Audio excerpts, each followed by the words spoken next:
नमस्ते दोस्तों। आज सुबह जब मैं छत पर आया तो देखा कि आसमान बहुत ही सुंदर लग रहा था। फिर मेरी नज़र मेरे लगाए हुए घोंसले पर जाती है। उस घोंसले में गौरैया ने कुल 3 बच्चे दिए थे।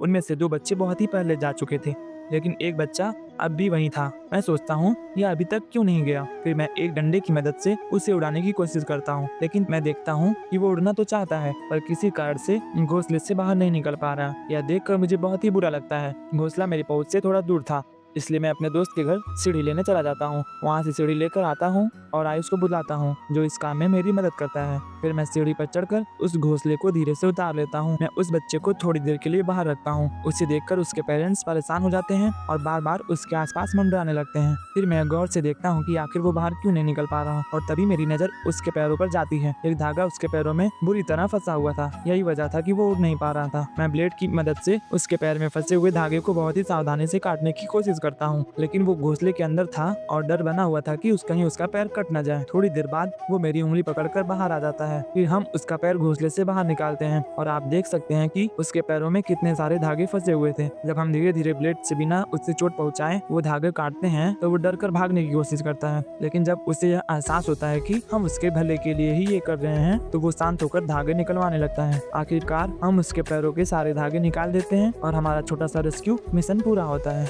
मैं उससे फिर घोंसले में डालने की कोशिश करता हूँ, लेकिन वो नहीं जाता। फिर मैं उसे छत पर ले जाकर एक लकड़ी पर बैठाने की कोशिश करता हूँ और तभी वो उड़कर सामने वाली छत पर चला जाता है। थोड़ी ही देर बाद उसकी माँ वहाँ आ जाती है और फिर दोनों साथ में उड़ जाते हैं, और ये देखकर मुझे बहुत ही प्रसन्नता होती है। और अंत में मैं उस घोंसले को उसके स्थान पर लगा देता हूँ। तो दोस्तों, आज के ब्लॉग में बस इतना ही। मिलते हैं आपको अगले ब्लॉग में। धन्यवाद।